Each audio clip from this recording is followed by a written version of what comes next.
You know what white privilege looks like? In 2013, through a series of convoluted events that I'll get to beat by beat, don't you worry, I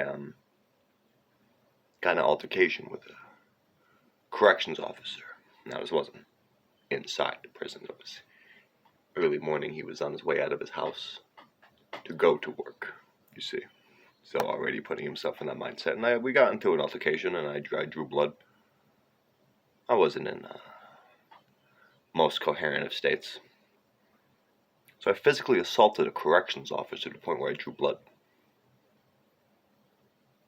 Not only was I not killed then and there, but that incident, through the AR, accelerated rehabilitation hoop that I jumped through, despite also getting arrested again during that time frame, but it was in a different court, so they didn't know, so it went through, and this has been stripped from my record. You couldn't even so much as find, I think, the arrest, evidence of an arrest for it. I think they misspelled my name anyway. But yeah, I've been arrested twice in my life. The second time, not as interesting a story, but the first time, yes.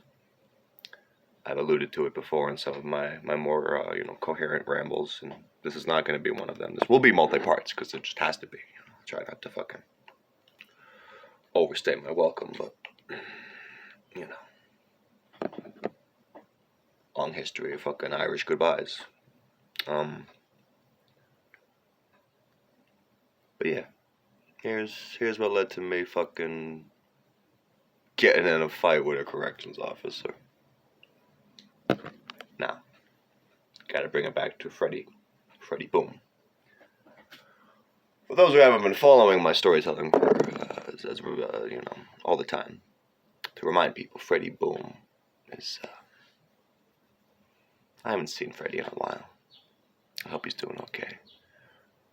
I hope Freddie's not dead.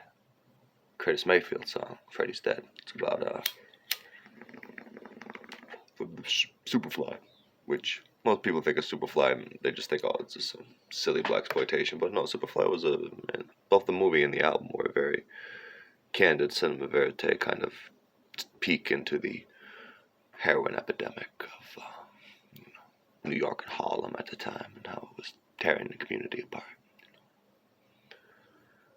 But in blaxploitation films, even though pimps and hustlers are bad guys, it's always the white businessman who's the real villain.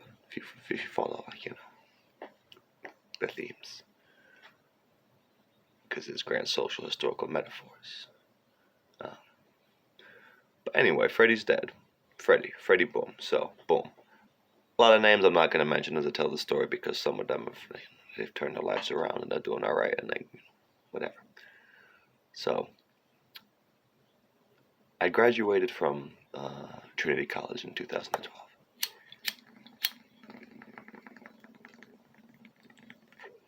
Having supposed to graduated in 2010, but as I told about before, through very convoluted, very dark reasons of my own frailties and really my substance abuse, I got suspended and learned a little bit, but not enough. If I really learned my lessons, I would have been stone cold sober, but I was fucking going, or I would have just not went back to Trinity. But I fell in with another girl. Shasta Faye Hepworth, I swear, I thought she was the love of my life. I thought I was going to get married to her at the time, I realize now in hindsight, based on,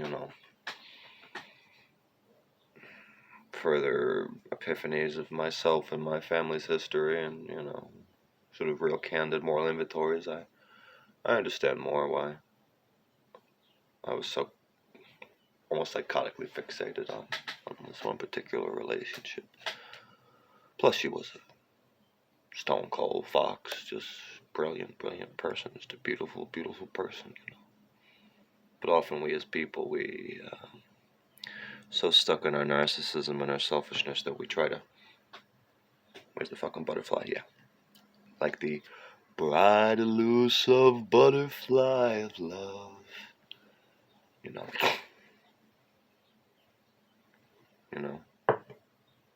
not realizing that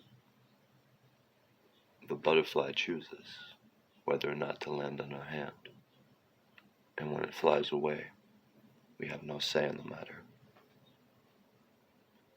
But the very fact that the butterfly even did that, the odds against it even existing, the frailty, the shortness of its life. So, that moment may have seemed brief to you, but to that butterfly it was close to eternity. That's what love's really about, but we don't treat it like that. We create these taxonomies of, it took me a lot of dysfunctional relationships to realize that, which is why, one of the many reasons why it's almost going on 4 years now. Yeah, that I've been celibate. Not that I haven't fallen in love, not that I'm not in love, shit. But, you realize that the possessiveness, the chemical dependency of Eros often brings out our demons. When someone, again, I smoke too much weed, but I do consider myself in recovery because I used to do. Long story short, to bring it back to how I'm gonna swing this fucking Freddie Boom and fucking CEO. I used to party a lot. I did a lot of drugs, hard drugs, drinking. I'm talking. I could drink a handle in a day. I could drink a handle in a day. Handle is 1.75 liters. Duper. I could drink 20 beers in a day. Easy. Shit. I'd just be fucking pissing everywhere I could half the time, but I could do it. Shit. I had the constitution of a rhinoceros. Looking back at my father, how my father made it to, even though he just died, the fact that he made it to fucking 63, shit he was doing. Damn. So, I was emulating the same things he did, except I stuck around in college.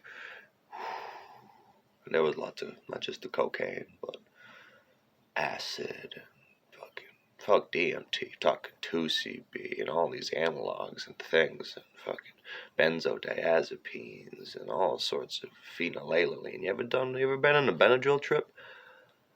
I've went some dark and narrow roads, both by myself and with other people. It's with other people, though, that it becomes incredibly dangerous.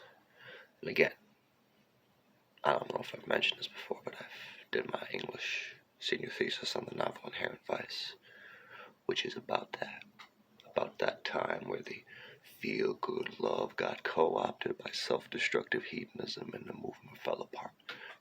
Charlie Manson being sort of straw man, sort of scapegoat to represent that. But trust me, there were many sane people who were Charlie Mansons. Drug cults, sex drug cults. Free your mind and the ass will follow, kinda. So that's what Cleo the spot was. So, anyhow, tie it back in. I graduate. The summer happens, and well, things don't work out between me and that girl. So I don't move on. I don't learn lessons. I still don't want to let the party go. Was the thing. And because her and I were codependent enablers, often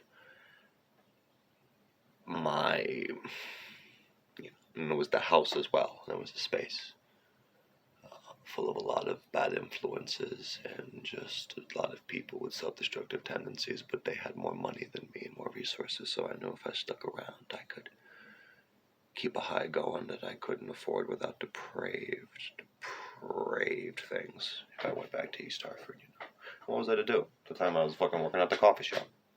Shit. Majored in English and philosophy, the minor in film studies. What was I really gonna do? Could have sold out, but I was too fucking stubborn. Thought I would just become an academic, apply to PhD programs, that I probably wasn't qualified for, but, I thought I'd get in just because I did very well at Trinity, but, I had a lot of baggage, too. So, 2012 became 2013, and I'm just still I'm working on campus. I'm volunteering at the film theater, but I'm just trying to. What? You mean you can't repeat the past? Of course you can. I'm chasing after that green light. I learned nothing about all the close calls. So, the fun house was about to get real nuts. Um, but I'll continue more of that into the next part because this story's definitely going to take a while because it gets to fucking